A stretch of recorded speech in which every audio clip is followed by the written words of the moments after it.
പരശുരാമ സ്ഥാപിതമായ 108 ശിവക്ഷേത്രങ്ങളിലൂടെയുള്ള നമ്മുടെ യാത്രയിൽ നമ്മൾ എത്തി നിൽക്കുന്നത് കടുത്തുരുത്തി മഹാദേവ ക്ഷേത്രത്തിൽ. വൈക്കത്തോളവും ഏറ്റുമാനൂരോളവും പ്രാധാന്യമുള്ള ഈ ക്ഷേത്രഭൂമി പുരാണങ്ങളിൽ സിന്ധുദ്വീപം എന്നാണ് അറിയപ്പെടുന്നത്. സിന്ധുദ്വീപം എന്നാൽ എന്താണ്? ജലത്താൽ വലയം ചെയ്യപ്പെട്ട ഒരു തുരുത്ത് എന്നാണ് അതിനർത്ഥം. കടൽ തുരുത്താണോ കടുത്തുരുത്തിയായത്? ഐതിഹ്യങ്ങൾ വിശേഷമായിട്ടുള്ളതാണ്. ഖരമുനിയുടെ തപസ്സിൻ്റെ ശക്തിയാണ് ഇവിടുത്തെ ശിവലിംഗത്തിന് കാരണമായത്. ഒരേ ക്ഷേത്രത്തിൽ 3 ശിവലിംഗങ്ങൾ നിലകൊള്ളുന്നു എന്ന സവിശേഷത കടുത്തുരുത്തി ക്ഷേത്രത്തിന് സ്വന്തമാണ്. വിശദമായി മനസ്സിലാക്കുവേണ്ടുന്ന ഐതിഹ്യങ്ങളും അതുപോലെ തന്നെ കണ്ട് അറിയേണ്ടുന്നതായ കാഴ്ചകളുമാണ് ഉള്ളിലുള്ളത്. നമുക്ക് കിഴക്കേ ഗോപുരം കടന്ന് അകത്തേക്ക് ചെല്ലാം, മഹനീയമായൊരു ക്ഷേത്രസങ്കല്പത്തെ അടുത്തറിയുവാൻ. ശിവോഹം.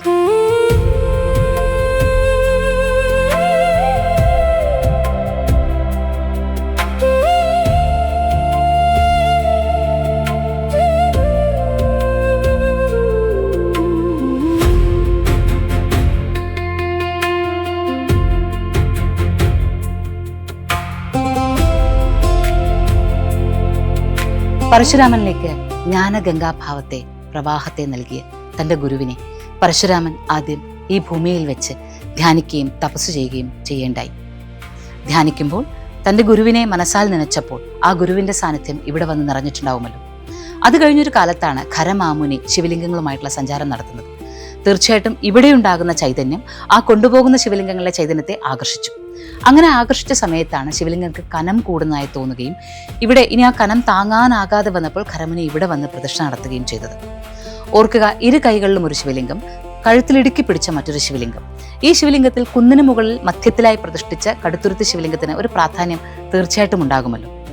പരശുരാമ പ്രതിഷ്ഠിതമായ ശിവലിംഗങ്ങളിൽ 108 ശിവക്ഷേത്രങ്ങളിൽ ഒന്നായി ഈ ക്ഷേത്രം വരുന്നതിന് കാരണം പരശുരാമൻ ഉപാസിച്ച ഇടത്തേക്കാണ് പിന്നീട് ഖരമുനിയുടെ ശിവലിംഗം വന്ന് നിലകൊണ്ടത് എന്നതാണ്.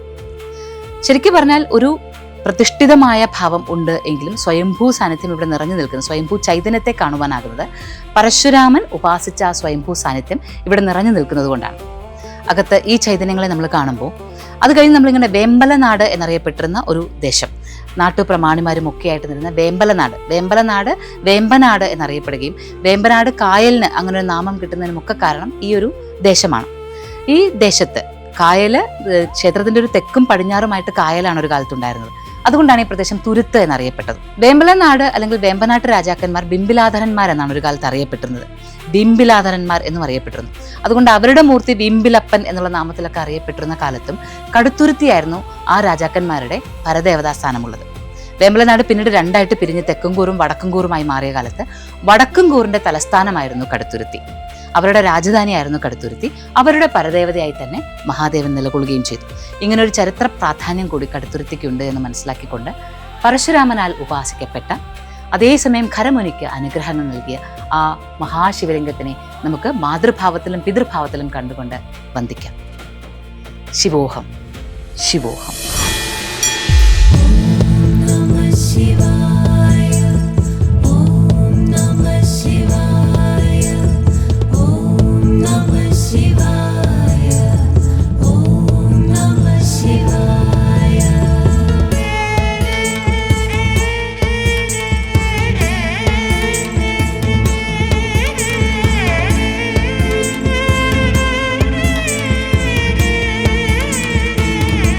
കടുത്തുരുത്തി മഹാദേവ ക്ഷേത്രത്തിൽ മഹാദേവനെ, ഉമാമഹേശ്വരന്മാരെ ദർശനം നടത്തി വലം വെച്ചു വന്നാൽ കന്നിമൂലയിലായിട്ട് നമുക്ക് ഗണപതി സാന്നിധ്യത്തെ കാണാം. ഇവിടുത്തെ ഗണപതി വിഗ്രഹം വെള്ളി ഗോളക ചാർത്തിയിട്ടാണ് പ്രഭാതത്തിൽ കാണാനാവുക. നന്നേ പ്രഭാതത്തിൽ വന്നു കഴിഞ്ഞാൽ ഗോളകയില്ലാത്ത രൂപത്തിലും കാണാം. വലിപ്പമുള്ള ഗണപതി വിഗ്രഹമാണ്. സാധാരണ ഒരു ക്ഷേത്രത്തിൽ ഉപദേവതാമൂർത്തിക്ക് വേണ്ടതിലും വലിപ്പം ഇവിടുത്തെ ഗണപതിക്കുണ്ട്. അതിനൊരു പ്രത്യേക കാരണമുണ്ട്, ഒരു ഐതിഹ്യമുണ്ട്. യഥാർത്ഥത്തിൽ ഈ ഗണപതി ഈ ക്ഷേത്രത്തിലേക്കുള്ളതല്ല, മറ്റൊരു ക്ഷേത്രത്തിൽ മാഞ്ഞൂർ അമ്പലത്തിലേക്ക് പ്രധാന മൂർത്തിയെ പ്രതിഷ്ഠിക്കുവാനായി കൊണ്ടുവന്നതാണ്.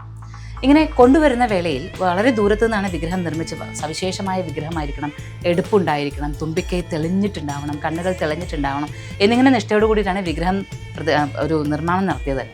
അങ്ങനെയുള്ള വിഗ്രഹം ഘോഷയാത്രയോട് കൂടിയിട്ടാണ് കൊണ്ടുവന്നത്.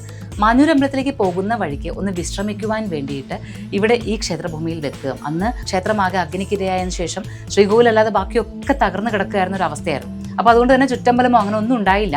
ഒരു സ്ഥാനത്ത് എല്ലാവരും കൂടി വിഗ്രഹം ഒന്ന് ഇറക്കി വെച്ചു, ഒന്ന് വിശ്രമിച്ചതിന് ശേഷം പോകാനൊരുങ്ങുമ്പോൾ എന്ത് ചെയ്താലും ഈ വിഗ്രഹം ഇവിടെ നിന്ന് ഇളക്കാൻ സാധിക്കുന്നില്ല. എന്തുകൊണ്ടാണ് ഇങ്ങനെ ഇളക്കാൻ സാധിക്കാത്തതെന്നുള്ള അന്വേഷണം ഒടുവിൽ തെളിഞ്ഞത് ഈ ഗണപതി ഇവിടെ ഇരിക്കാൻ ആഗ്രഹിക്കുന്നു എന്നാണ്. അവിടെ നിന്നാണ് ശരിക്കും പറഞ്ഞാൽ ഒരു തുടക്കം ക്ഷേത്രത്തിൻ്റെ പുനരുദ്ധാരണങ്ങൾക്ക്. അതുകൊണ്ട് തന്നെ ഇവിടുത്തെ ഗണപതിക്ക് വലിയ പ്രാധാന്യമുണ്ട്. തീർച്ചയായിട്ടും അഗ്നിക്കിരയായി പൂജകൾ പോലും ഇല്ലാതിരുന്ന ക്ഷേത്രത്തിലേക്ക് പൂജകൾ പുനരാരംഭിക്കുവാൻ കാരണമായത് ഈ ഗണപതിയുടെ വരവാണ്. ഇവിടെ എന്തുകൊണ്ട് ഗണപതി ഇരിക്കാൻ ആഗ്രഹിക്കുന്നത് സ്വാഭാവികമായിട്ടും പിന്നൊന്ന് പ്രശ്നം വെച്ച് നോക്കുമല്ലോ. ഈ പ്രശ്നത്തിലാണ് ഇത്രയ്ക്ക് ഗംഭീര ഭാവത്തിൽ പരശുരാമൻ ഉപാസിച്ചതും അതുപോലെ ഖരമാമുനിക്ക് അനുഗ്രഹം ലഭിച്ചതുമായ ശിവലിംഗം ഇവിടെയുണ്ട് എന്നറിയുന്നത്. പിന്നീടാണ് ശ്രീ സേതുലക്ഷ്മിഭായ് തമ്പുരാട്ടി ക്ഷേത്ര പുനർനിർമ്മാണത്തിനുള്ള ചിന്തകൾ തുടങ്ങുന്നത്. അങ്ങനെ മാഞ്ഞൂർ അമ്പലത്തിലേക്ക് കൊണ്ടുപോകാനിരുന്ന പ്രധാന ഗണപതി ഇവിടെ ഇരുന്നപ്പോൾ ഉപദേവതാ മൂർത്തിയായിട്ടാണെങ്കിൽ പോലും ഐതിഹ്യം അറിയുന്നവർ ഇതൊരു പ്രധാന മൂർത്തിയായിട്ട് തന്നെയാണ് കാണുന്നത്. അതുകൊണ്ട് തന്നെ വലിപ്പമുള്ള ഗണപതി, വെള്ളി മുഖത്തോടു കൂടിയിട്ടുള്ള വലിപ്പമുള്ള, സാമാന്യത്തിലും വലിയ പ്രത്യേകതകളുള്ള ഒരു ഗണപതി വിഗ്രഹം തന്നെയാണ്. അതുകൊണ്ട് നമ്മളിവിടെ കടുത്തുരുത്തിയിലെത്തിയാൽ ഗണപതിയുടെ പ്രാധാന്യം അറിഞ്ഞുകൊണ്ട് തൊഴാൻ ശ്രദ്ധിച്ചോളാം.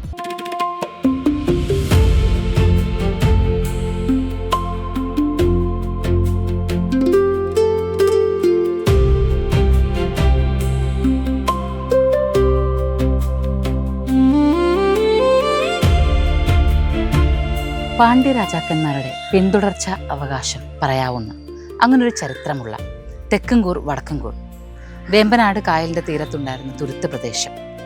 ഇവിടെ രണ്ട് രാജവംശമായി തെക്കൻകൂറായും വടക്കൻകൂറായും മാറിയെന്ന് പറഞ്ഞല്ലോ. വടക്കൻകൂറിലെ ഈ രാജാവാകട്ടെ വളരെ പ്രധാനമായിട്ടുള്ള ഒരു ആചാരം എന്നും നിത്യവും നടത്തിയിരുന്നു. അതായത് ഏറ്റുമാനൂരും കടുത്തുരുത്തിയിലും വൈക്കത്തും ഒരേ ദിവസം ദർശനം നടത്തുന്നത് വളരെ വിശേഷമാണ് ശിവഭക്തർക്ക് എന്ന് അന്നും ഇന്നും ഒരു സങ്കല്പമുണ്ട്. ഇന്നും ധാരാളം പേർ, നിരവധി പേർ വൈക്കത്തുനിന്ന് തുടങ്ങി കടുത്തുരുത്തിയിലെത്തി ഏറ്റുമാനൂരപ്പനെ ദർശിച്ചുകൊണ്ട് ഒരു ദിവസം തന്നെ 3 ഇടം തൊഴാറുണ്ട്. അപ്പോൾ വൈക്കത്തും കടുത്തുരുത്തിയിലും ഏറ്റുമാനൂരിലും ദർശനം നടത്തിയിരുന്ന വടക്കൻകൂർ രാജാവ് അന്ന് തൻ്റെ രാജധാനിയാക്കിയിരുന്നത് കടുത്തുരുത്തിയായിരുന്നു. പ്രായാധിക്യം കൊണ്ട് അദ്ദേഹത്തിന് പിന്നീട് ക്ഷേത്രങ്ങളിലേക്ക് പോകാൻ, ഈ ഓരോ ദിവസവും ഏറ്റുമാനൂരും വൈക്കത്തും പോകാൻ പറ്റാത്ത ഒരവസ്ഥ വന്നപ്പോൾ അദ്ദേഹം ഭഗവാനോട് പ്രാർത്ഥിച്ചു അത്രേ, എന്താണ് ഞാൻ ചെയ്യുക, എന്താണ് ഇതിനൊരു പരിഹാരം, എനിക്കിനി പ്രായാധിക്യം കൊണ്ട് പോകാനാകാതെ വരുന്നുവല്ലോ എന്ന്. അദ്ദേഹത്തിന് സ്വപ്ന ദർശനം നൽകി മഹാദേവൻ തുല്യ പ്രാധാന്യത്തോടുകൂടി വൈക്കത്തപ്പനെയും ഏറ്റുമാനൂരപ്പനെയും എൻ്റെ ഇരുവശത്തുമായിട്ട് ഇരുത്തിക്കൊള്ളുക എന്ന്. കടുത്തുരുത്തി ക്ഷേത്രത്തിൻ്റെ ഒരു വലിയ പ്രത്യേകത അതാണ്. മറ്റൊരു ക്ഷേത്രത്തിലും ഇല്ലാത്ത വിധം 3 ശിവലിംഗം ഇവിടെയുണ്ട്. ആ 3 ശിവലിംഗങ്ങളിലാകട്ടെ നമ്മളിപ്പോൾ നിൽക്കുന്നത് വൈക്കത്തപ്പന് തിരുമുന്നിലാണ്. ഇനി ഇതുപോലെ തന്നെ നമുക്ക് ഏറ്റുമാനൂരപ്പനെയും ഇവിടെ കാണാം.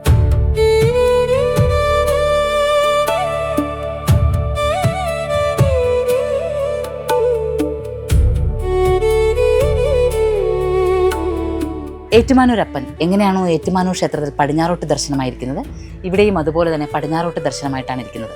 ഒരു ചൈതന്യവത്തായ ദർശനമാണ്. കടുത്തുരുത്തിലെ ഈ പ്രത്യേകത ഒന്നുകൂടി പറയേണ്ടത് തന്നെയാണ്. ഇവിടെ എത്തിയാൽ നമുക്ക് കടുത്തുരുത്തി തേവരെ തൊഴാം, ഒപ്പം വൈക്കത്തപ്പനെയും അതുപോലെ തന്നെ ഏറ്റുമാനൂരപ്പനെയും തൊഴാം.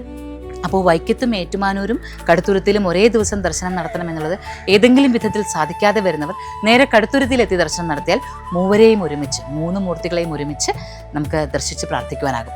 സത്വരജോ തമോ ഗുണങ്ങളുടെ പ്രധാനം ചെയ്യുന്ന, അല്ലെങ്കിൽ ആ 3 ഗുണങ്ങളും ഒരുപോലെ തന്നെ നിൽക്കുന്ന ത്രിഗുണഭാവം, ഇന്ന് ത്രിഗുണാത്മക ഭാവത്തിൽ മഹാദേവൻ നിൽക്കുന്നു ഈ പ്രദേശത്ത് എന്ന് മനസ്സിലാക്കാനാകും.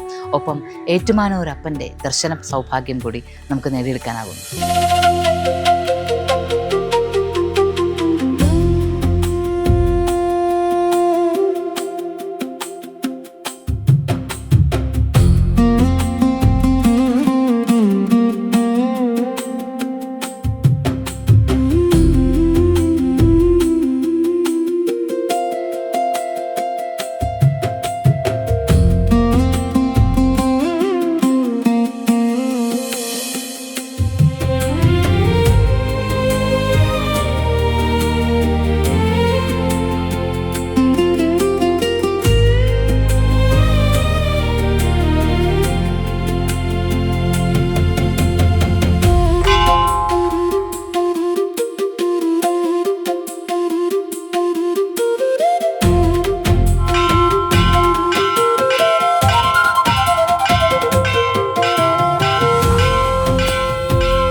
Mochita's Moksha, Journey to the Self.